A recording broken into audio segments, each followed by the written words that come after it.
This is Uncommonly Remarkable. We have surprisingly casual discussions about the lives and notable accomplishments of community leaders, entrepreneurs, and everyday folks like you and me. Think of this podcast as an opportunity to learn something new and to pick up on an entrepreneurial tip or two through open conversation. I'm Artis Beatty. I'm a doctor of optometry and the chief medical officer for MyEyeDr OD. Though we will inevitably touch on topics within my area of expertise, the opinions and conversations held here are separate from my work with my eye doctor. Welcome to the show. What would you do if you were buried by an avalanche, declared brain dead, and then woke up 45 days later with a paralyzed arm, a crushed spine, and no memory of the trauma? For Matt Potratz, that wasn't the end, it was the beginning. In today's episode, we dive into Matt's extraordinary journey from the brink of death to becoming a full-time encourager, a motivational speaker, and father of 7. This is a story of miracles, resilience, and the power of choosing your response to adversity. Ladies, gentlemen, all you remarkable people, please welcome Matt to the show. Hey, Matt, it is fantastic to have you. Thank you so much for spending some time with us today. I am excited to have you here on the show. It's awesome to be here, man. It really is a privilege. Thank you very much. You know, as I've gotten the opportunity to talk to people over time, I've also gotten the ability to kind of pick and choose the types of stories that I think resonate with the audience and things that are really important or interesting to me. And I read a lot about your story, but there were a few things that really said, I got to talk to this guy.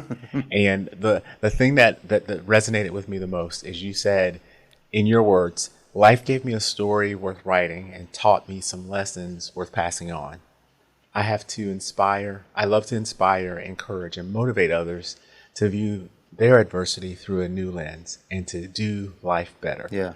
And that is a powerful, powerful statement. And so we're going to talk about what got us here today, because I think that is an amazing way to look at life.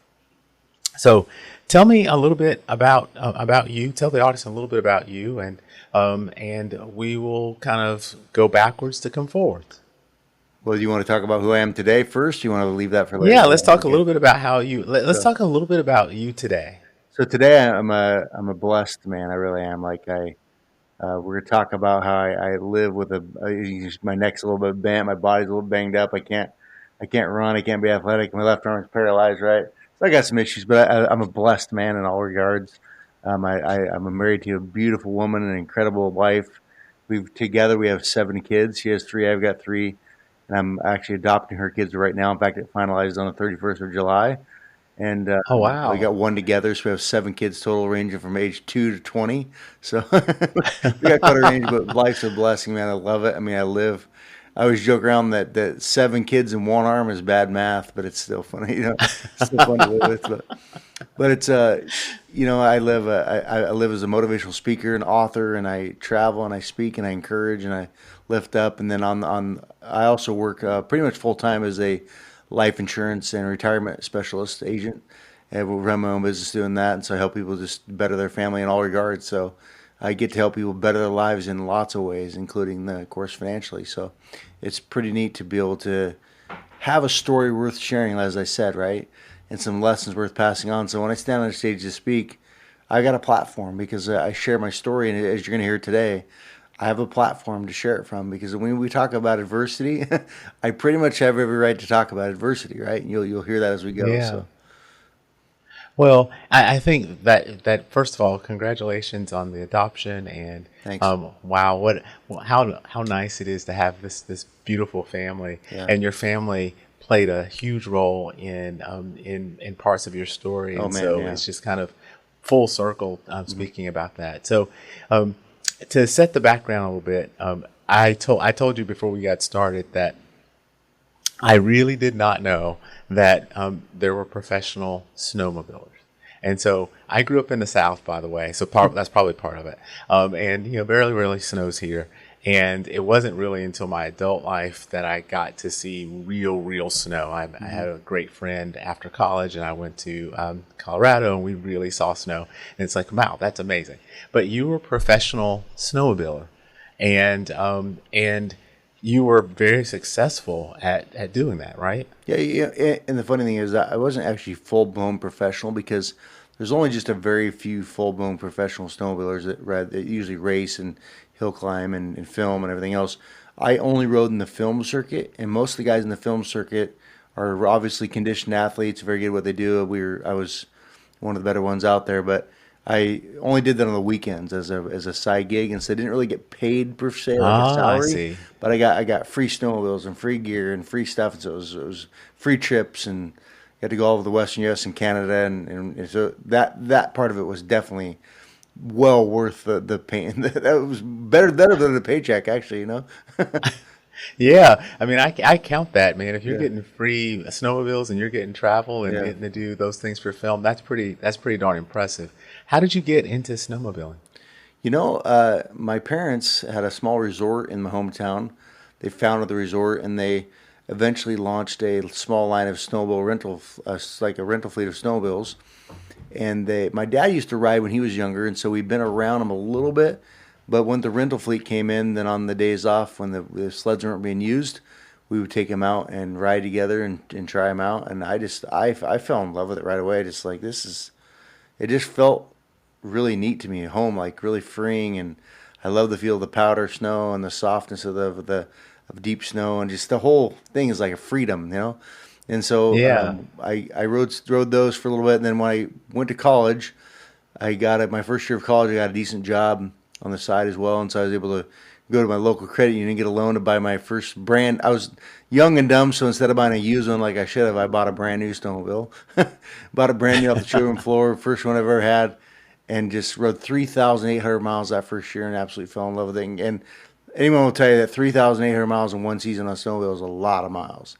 So I Wow. began to take out groups from my parents' resort and be the unofficial guide per se, and show off for them and have a good time. And I just fell in love with the sport, and I wasn't really planning on riding at the pro level. A good friend of mine I met in college. He was a very conditioned athlete on snowmobiles. His name's Tim, and he was actually honestly probably still to this day is better than I was. He just didn't care to be noticed.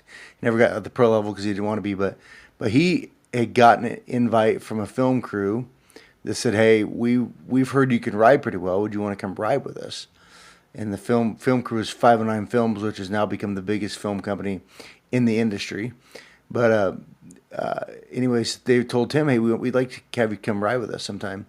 He said, "Well, I've also got a friend that you're probably going to also want on camera that he's pretty impressive too. Can I bring him along?" And so he brought me Wow. along for Yeah. that first trip. And again, after that first trip, we put up some pretty impressive footage, and we climbed some stuff we probably wouldn't have climbed on an average day, but put up some pretty sick lines. And so after that, the phone calls kept coming. They said, "Come back, ride again." They wanted, so after that first year, the next year was my probably my best overall appearance was. I mean, it's probably my second best overall appearance was the second film I wrote, and was called Vertical Ascent. And that film, Hmm. I had like lots of great segments. We had a great time in Canada that year with great weather and great snow. And so it's a lot of the writers at the film premiere joked around. They said they should have just called this film Matt Potratz, because I was blessed with a lot of great segments. But after that, the phone calls kept coming in, and then a second film company started calling, and so I ended up riding in 7 different snowmobile motion pictures total, and became one of the elite guys in the world, I guess you say, in a way. I've ridden with the top 5 guys in the world, so it was pretty awesome to get to experience that, just almost on accident, just by sharing my passion, love what I do. And I was always an athlete growing up, so I was always very athletic. But then when I Uh-huh. got in the pro circuit, I started working out more and started being more conditioned and became a conditioned athlete. So it was it That's was by incredible. accident, but yet I fell in love with it in a heartbeat. So And so, how long were you riding? Like you started, how long were you actually riding before you had the accident? I would say I was almost right at 12 years, and so 12 seasons of a lot of riding. And then I had only rode the pro level for 5 years, so rode in Okay. 7 films in 5 years. So Wow. Wow. And so one day you were out doing what you love. You were filming, yeah, and things went awry. So can you take us back to that day Yeah, it and was talk a interesting little that bit about that? that day we knew there was potential avalanche concerns. And actually, there almost always can be in the mountains we ride in. Right, they're steep, they're deep. So if you stayed home every day, there was an avalanche risk. You'd never get to ride. Right. So Mm, we knew there was a risk. We knew it could happen. But that day particularly, there was a little higher risk.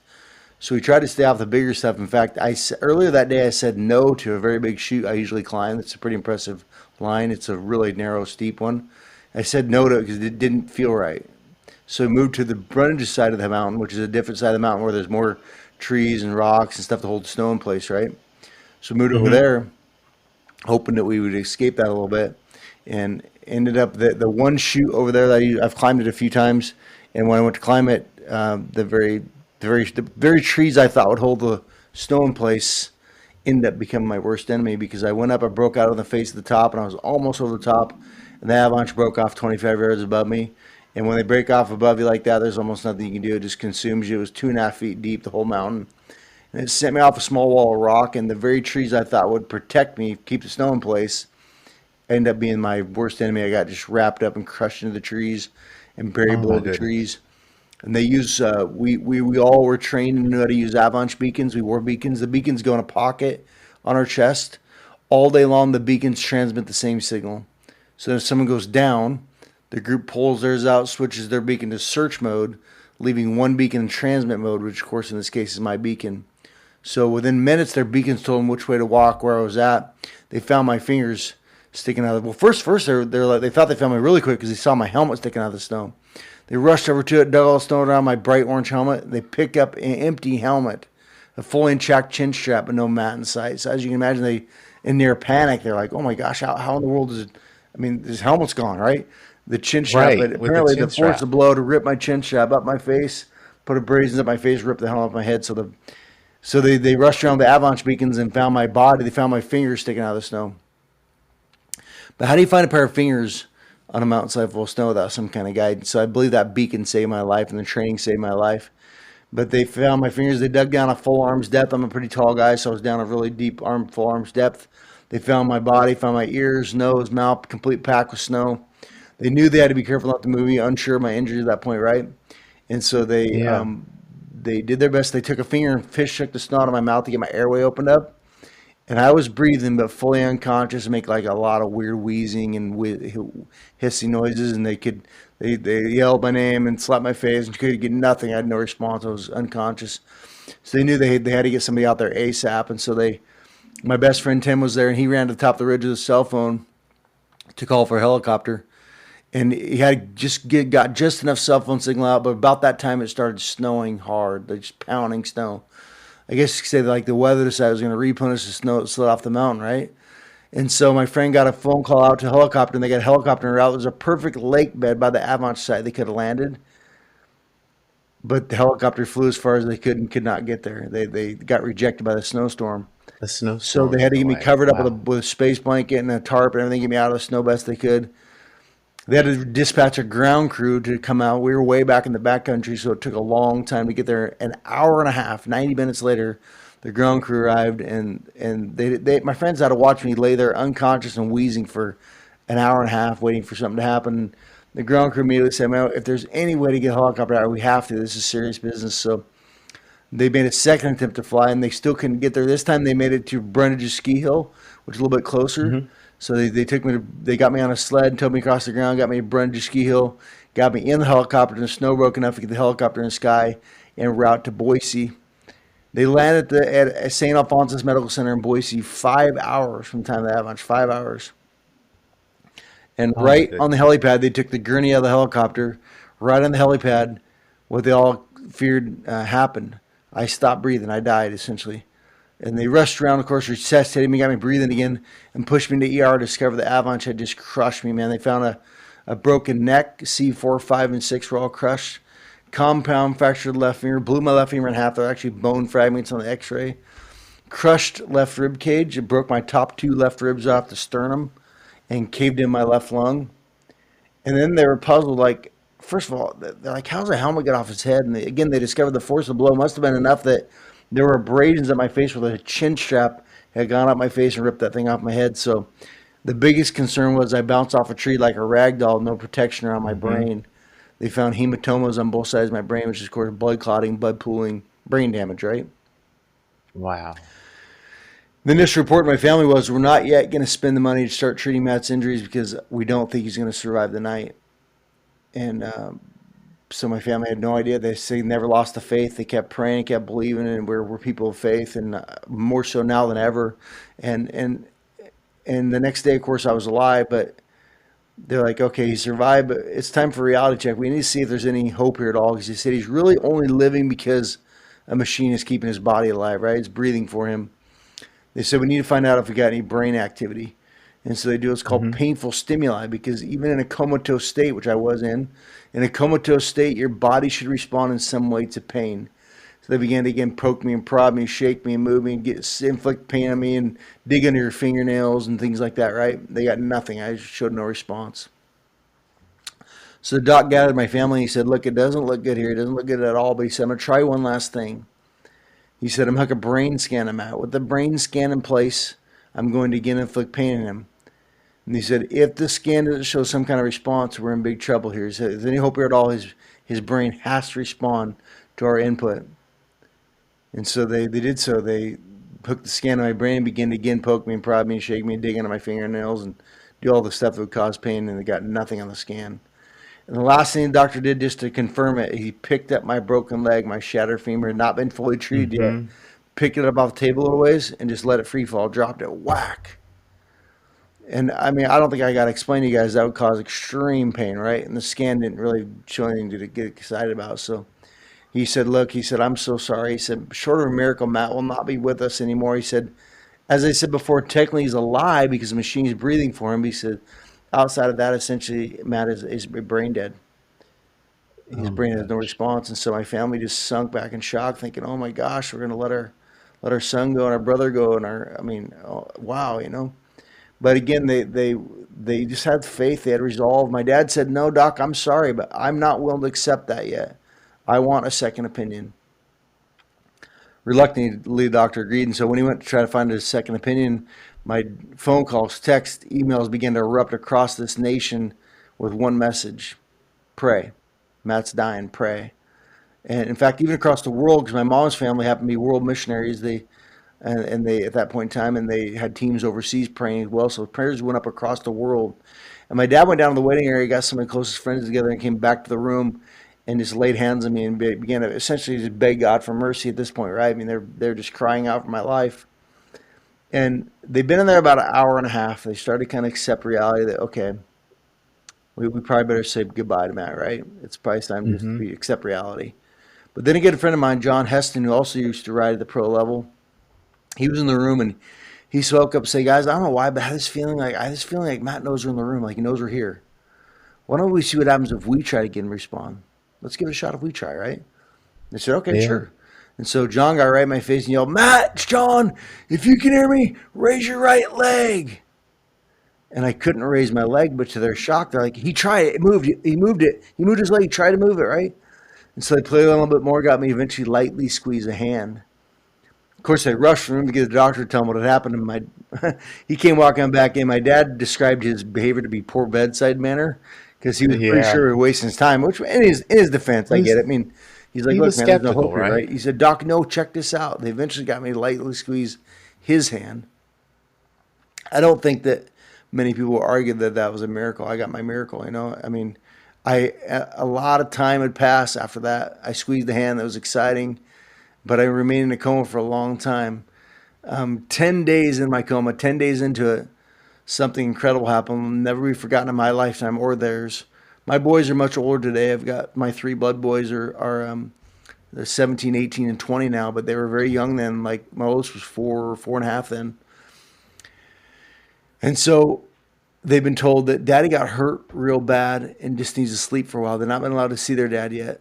And so they were told, we just Mm-hmm. need to wait and see, let daddy sleep for a while, right? But thinking I was sleeping, they were told, we can pick up the cell phone, though. We'll call your daddy. We'll put a cell phone in his ear, and you guys can talk to your dad while he sleeps and see if he can hear you, if he can hear you talk to him. They pondered that for a Yeah. minute. My oldest boy, Connor, says, no, we really don't want to call daddy and talk to him. Their mom's like, why? He said, because I want to call and sing to him. Here's why. Amazing. I used to play guitar. I can't play guitar today. I only have one arm. My left arm is totally paralyzed. So I miss my guitar so bad. Honestly miss my guitar worse than I miss my snowmobile. But I used to play guitar, and my boys loved to sing and dance with the guitar, and they were very young then, but they loved to sing out the best they could. And the only song they really knew how to sing out on was the chorus of the song, "You Never Let Go" by Matt Redman. And the chorus simply said, "Oh no, you never let go through the calm and through the storm. Oh no, you never let go every high and every low. Oh no, you never let go. Lord, you never let go of me." So they want to sing that song. So they said, okay. So Oh they my put a gosh. cell phone of Daddy's Amazing. ear, and my boys sang "You Never Let Go" to their daddy in a coma. And here's the incredible part. I really believe a miracle happened during that song, because at that moment, I have no memory of this, but they recorded the fact that I raised my eyebrows and tried to smile. I obviously heard my boys singing, right?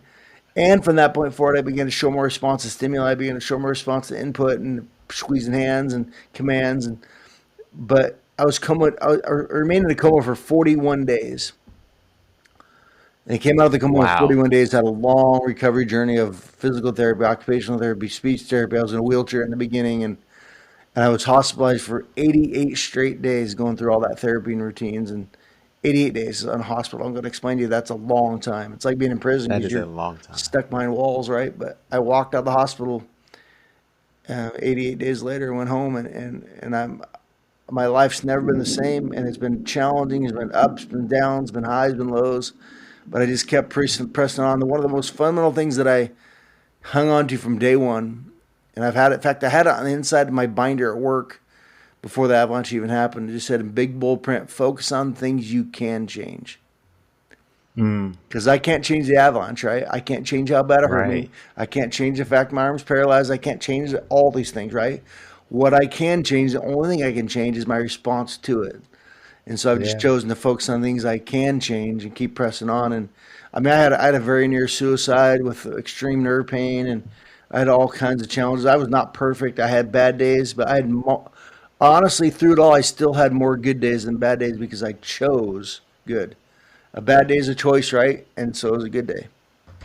So I'm going to Well, leave it at that and let you just kind of ask any questions you might have. So. yeah. So thinking about what you remember, and you've probably been asked this a lot, but we hear about people who are in comas and they are between kind of life and death. Things they can remember things between. Do you remember from the time that you were in the coma? No, it's really bizarre. I had no out of body experience or no dreams or nothing like that. I literally woke up 45 days later, or 41 days later, right? It wasn't until day 45 I was able to actually process things and be talked to about. They told me what happened to me because I had no memory of it. I have long term memory, but I had nothing short term from the day of the avalanche. So I had no idea why I was even in the hospital. They'd explain to me why I Oh was wow. there. They'd explain to me what happened to me because I had no idea. I woke up going, what am I doing here, right? And I was on a lot of medication then. Of course, my brain was still damaged then, so it was very foggy. I have very foggy memory, but I remember just being really confused, going, "What is going on? Why am I even here?" So I How have nothing. I disorienting just is lost that? 45 days of my life and woke up, and that was it. There was nothing, no out of body experience, nothing like that. This is crazy.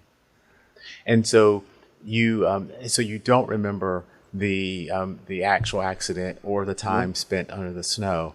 And so, how disorienting would that be, though, to wake up and be in this hospital and have to get Yeah. an explanation of why you're there And I and had why long you're term memory, injured? so I knew I was right at the pro level. I knew I was taking the risk. I know all that stuff, right? But I had no Yeah. memory of that particular day at all. Not climbing the hill, not looking at the hill, not deciding on it, nothing like that, right? So I lost like an hour. I had memory of. Eventually, it came back earlier in the day. The group was on a ridge having a snack while my buddy Tim and I were trying to repair a suspension problem I was having, and that was about two Hmm. hours prior to the avalanche. After that, I have no memory of it. Zero. Nothing of the day or anything. It's just gone, which is actually a blessing because I can't have PTSD or flashbacks or nightmares because I have nothing to flashback to. So Yeah. I mean, well, when you're thinking about that portion of memory, absolutely.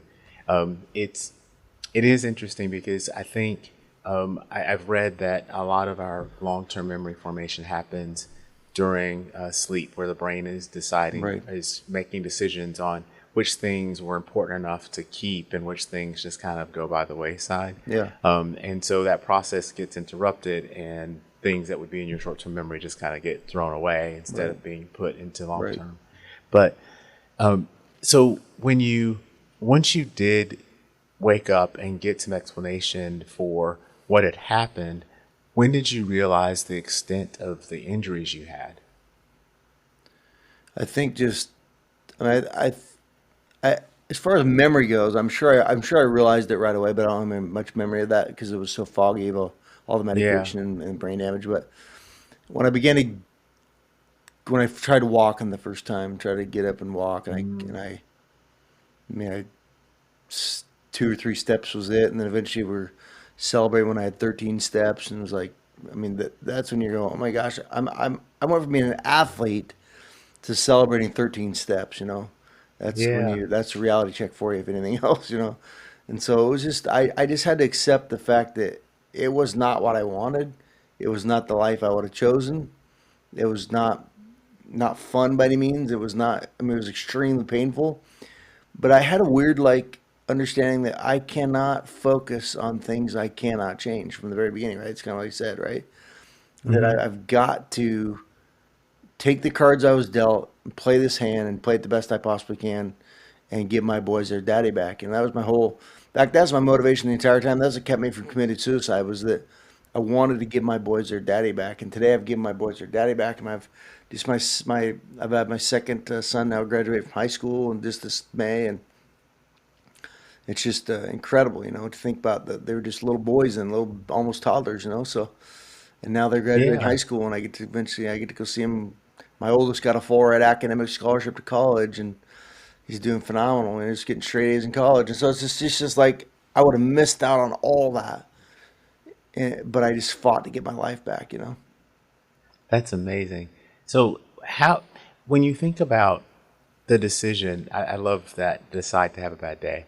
Like, did you have that thought process, or was that the way you faced life before the accident, or and this is a continuation, or is it really a new Matt that kind of thinks about it that way? It's certainly that particular mindset is a continuation. It's gotten much stronger, of course, right?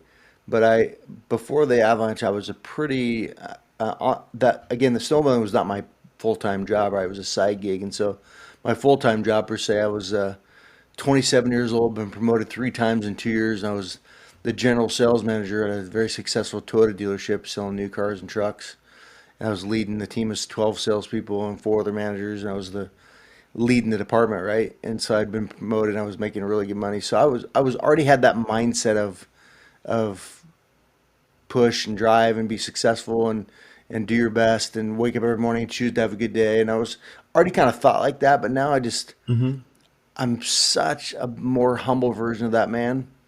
I'm such a more, I guess, relatable version and down to earth version, and it has chilled me out so much. Honestly, people think it's crazy, but if I could go back and have everything back that I lost, have it all back. If somebody's said, "Here it is on a platter, you can have it," right? If they just gave it to me on a plate and Hmm. said, "Here it is," I would shatter that plate on the floor. I don't want to be that Matt. I want to be this Matt, you know? I wouldn't go back even if I could. I mean, I wouldn't have met the wife I have today. I wouldn't have Hmm. the life I have today. Just my life path would never have crossed out with that stuff. You know what I'm saying? So I have no regrets. And so, as you think about that, and by the way, having spoken to some other people who've had what would be considered huge adversity, uniformly, people say that if I could go back and not have this thing, I would choose to continue to have the thing. Yeah. And it's an interesting concept because we're built based on all of the things that we face from day to day, from beginning of time to Hmm. end of life, right? And although some of those things were not things we would have chosen at the time to go through, ultimately they build the character person that gets you to where you are today. Yeah, And if you're 100%. happy with where you are today, you can't be there without having gone through those things, Yeah, which is, yeah. it's just really interesting to kind of think about it in those terms. But how do you, how do you take what you've learned and get other people to start to understand adversity and how they can overcome adversity themselves, because they're not necessarily facing what you faced, but there are lots of things that people face on a daily basis that would have them feel like they can't go on. How do you help people put that into perspective? I think that, again, getting people to realize they're not alone, for one, that the definition of adversity in the dictionary is distress, affliction, hardship, an unfortunate event or incident, right? Based upon that definition, every human being in this world faces that at some point. Is they're going to face distress, affliction, hardship, an unfortunate event or incident, right? Everyone is. Yeah. Hopefully, never on the extreme scale I have, but there's people who have had it worse off than I have, right? So I can't look. Hmm. I mean, and so everybody is on the same playing field in terms of adversity. So the only question is, if we know we're all going to face it, the question is, when we do face it, are we going to react or respond? Hmm. Because when we react, we have it's not thought through. It's done in haste. It's done on the fly, and it's throwing a fit in the moment and getting all emotional and pissy, and that's a reaction, right? Going, this is not Hmm. fair. I can't believe this had to happen to me. Why this up? Why me? Why me? Right? Or a response is preceded by thought. It doesn't say why me. It says what now. And so we go, okay, I don't like this. I don't like what happened to me, but I'm going to draw back. Go, take a deep breath in the moment. Go, all right, I don't like this, but what can I do with what I have, not what I used to have, right? Hmm. I can't cry about everything I used to have. I got to be excited of what I still do have. I still have one really good working arm. I can still walk. I can still talk. I can still move. I have so much to be thankful for. I have to have that perspective. Is I'm going to respond to adversity, not react to it. And in your particular case, if I'm remembering some of the pieces of the story, the doctors were pretty sure you wouldn't have a lot of the function you have today. Oh yeah, That you, personality wise, you wouldn't get that back. You wouldn't, like, they were even suggesting that maybe speaking wouldn't be something you would do very well. Yet that's kind of what you do all the time, every day, yeah. right? It is a miracle. I can't take credit for that part of it. God just did a miracle. That's the bottom line. Even doctors will admit. I spoke at a medical conference in Sun Valley, Idaho one time, and some of my rehab staff was there at the conference, so you have to reconnect with them. One of my doctors said, he goes, I really don't know how medical science can even explain your situation. He said there has to be some kind of a divine intervention. He said, I'm not even a believer in God necessarily. He said, but there has to be some kind of divine, because he said at one point my speech was really slurred and I was really slow, and I struggled to process thought, and they weren't sure how Hmm. far I would come. And they knew I would come further than I was, but they didn't ever think I'd be to the point I am today, where I can run my own business and process my own financial statements, and build my own advertising, and build my own Facebook following, and do Amazing. podcasts and blogs and buy all the equipment. And who'd have thought? So, and stand on the stage and speak in front of a couple thousand people, and be just free doing it. So it's incredible. Yeah, yeah. And you talked about going through a considerably darker time and contemplating ending your life. Can you talk a little bit about what was happening then Yeah. and what really got you to think differently? You know, I really, one thing I didn't talk about was the worst injury of all of them. Worse than breaking my neck, honestly. Worse than paralyzing my arm. Worse than, I mean, you can't even understand how bad it is until you've had it. But I had phantom nerve pain in my paralyzed hand and arm, right? So Mm. unbelievable shooting, burning, intense nerve pain. Like, we're talking like intense.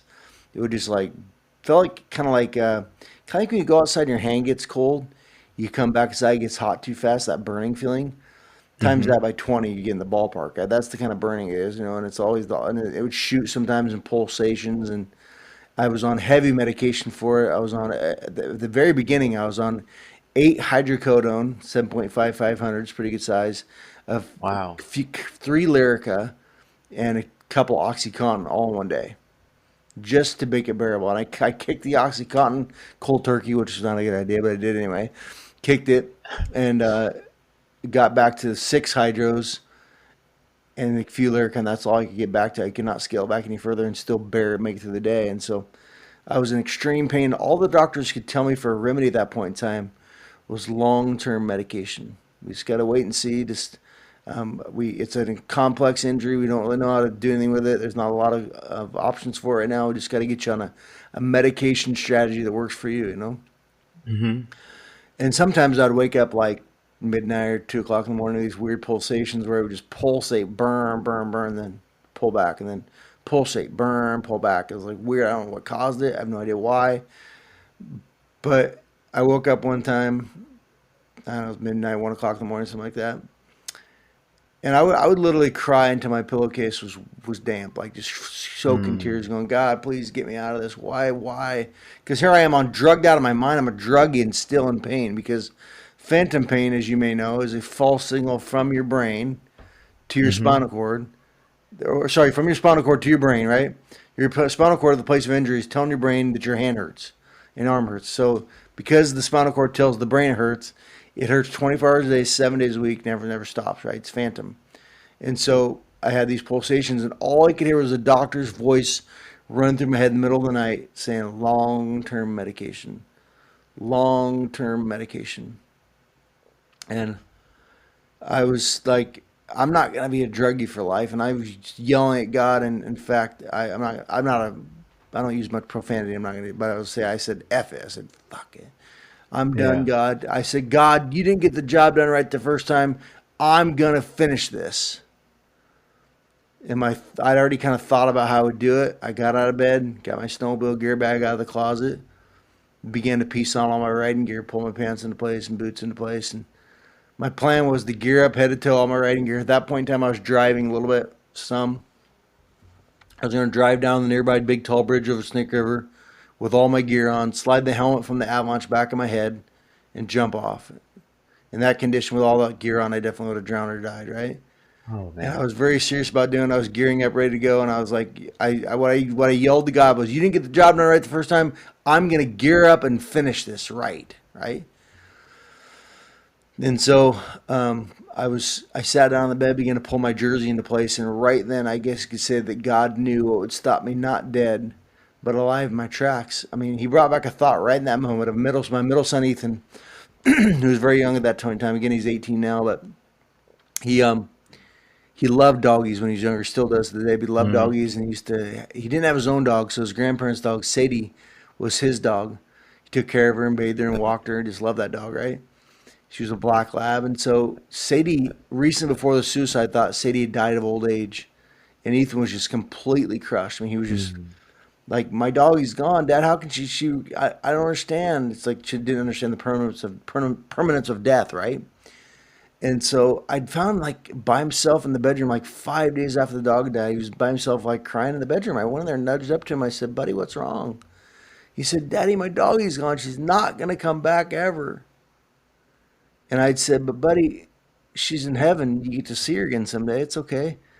And the thought that came back in the middle of the near suicide was that Ethan had said at that moment, But Daddy, I don't want her to be in heaven. I want her to be here with me. And the thought just hit Wow. me with twice the force of the avalanche. In fact, this is a bold statement, but I'm going to make it anyway, because only time ever in my life, I believe, I heard the audible voice of God. I heard an audible voice, like a still small but deep and powerful voice, said, Matt, his doggy's gone and he's crushed. What happens if his daddy's gone? And I just fell back in the bed again, just gushed tears. And I mean, the pain of Unbelievable. losing his dog was really going to dissipate pretty quickly, right? But the pain of losing his daddy goes on for a lifetime. There's no way. And I erased that plan from the drawing board. How in the world could I take my boy's daddy away? And I mean, I've never cried like that in my life. I wept just deep tears and said, my prayer became, God, give me the strength to give my boys their daddy back. Give me the strength. I want to give my boys their daddy back. Wow.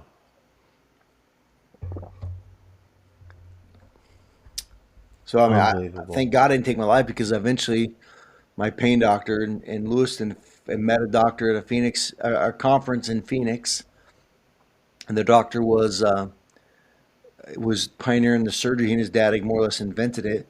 It's called a dorsal entry zone lesion. So I flew out to Chicago, met the guy, and flew out a second time, had the surgery. They went into my upper neck up here, and they cut the muscle up in half to spread it apart to access my spinal cord directly. Then they cut your spinal column open, not your cord, of course, but your column, how exposing spinal fluid and all. Scoot your spine over a little bit, and then take a hot electrified needle and put lesions Hmm. across the nerve roots and cut that signal off. So today I have some pain, but it's not even remotely what it once was. I'm on nothing narcotic. I take a light dose of a non-narcotic one called Lyrica, and that's it. Hmm. I have nothing else. So I was on Man. 8 medications in the beginning. Now I'm on one, so it's pretty incredible. And that's a remarkable surgery. Oh, I had to sign off papers. I was aware of the risk of it, things like that. So, but it was well worth the risk. I was like, even if I come out in a wheelchair, it's better than living this kind of pain. It was so In extreme, excruciating pain 24/7. Yeah. Wow. Matt, I think it's that the story itself is incredible, and what you've been able to do beyond the story is also incredible. But we we don't get to have you do a motivational talk for us, and we don't get to see you really in action. If people are interested in learning more about Matt and what you do, where do they go to find information? They can go to just mattmotivates.com. So it's mattmotivates.com. So it links right up. Piece of cake. It's got all my videos on there and information and booking. And you can find my direct phone number, reach out to me. And I've got an event planner that helps book speeches for me and stuff. So I'd love to come to your church, to your school, to your organization, to your workplace. I do a lot of workplace on the job safety stuff because I was technically on the job that day, right? Doing the stuff Yeah. we're conditioned to do every day. And we used all the right equipment and it saved my life. But I talk about a lot of things in regards to on the job safety. And so I fit almost anywhere, honestly. I can fit almost anywhere. I can make anyone, I can relate to a lot of people and I can change a lot of lives. I really believe it can be life changing. So. And are the links for your books there as well? Yeah, you can buy it there, or you can buy it on Amazon or Barnes and Noble or Google Books or anywhere like that. So the new Awesome. version just came out. I just published it in earlier this year, and it's I went through and enhanced a couple things. My writing improved, and then I added a bonus chapter with my new wife and family and stuff in there. So and I added a subtitle. The new subtitle is Two Hands: A Life Radically Changed in 12 Seconds. So the book has always been called Two Hands because I live without Yeah. two hands, right? But then the new subtitle is A Life Radically Changed in 12 Seconds. So because from the Amazing. time the avalanche fractured to the time I was crushed in the tree and buried was 12 seconds. Unbelievable. And so I will make sure to provide all those links in the Yeah, thank description you. of the episode. That way, people who are out there driving around or doing other things can point to the description and Yeah. know how to get in contact with you. I just know that I just started working on a new project, possibly partnering with Voyage Media, where there Mm. might be a movie coming out or a documentary about my story as well. So it'll be pretty cool. Oh, that would be incredible. We'll see if that all works out. There's a lot to that, getting financing behind it and all that kind of stuff, so, but Well, Matt, I got to thank you for spending time with us today. I really appreciate you telling your story and just the way that you talk about what happened and just seeing the motivation in your eyes. I mean, it's just amazing. And so hopefully people listening will get something out of this. And you never know that person that really needs to hear that today. I'm glad that we were able to get this story recorded so that they me can too, hear it. man. I love it. I consider myself a full-time encourager, so I hope you've been encouraged by this. Absolutely. Absolutely. If you've made it this far, then I have to thank you for your time. I hope you've learned something new and enjoyed listening to the discussion as much as I enjoyed having it. I'd love to hear from you about the show because we're working really hard to bring you great content and the feedback really helps us get better. If you like what you've heard or watched, for those of you who are streaming out on YouTube, then take a split second to give us a thumbs up or a like. It really helps other people like you find the show too. and no one likes to miss out on the good stuff. So go ahead and subscribe and hit the notification bell so you don't have to wonder when or if there's a new episode. And until next time, stay remarkable.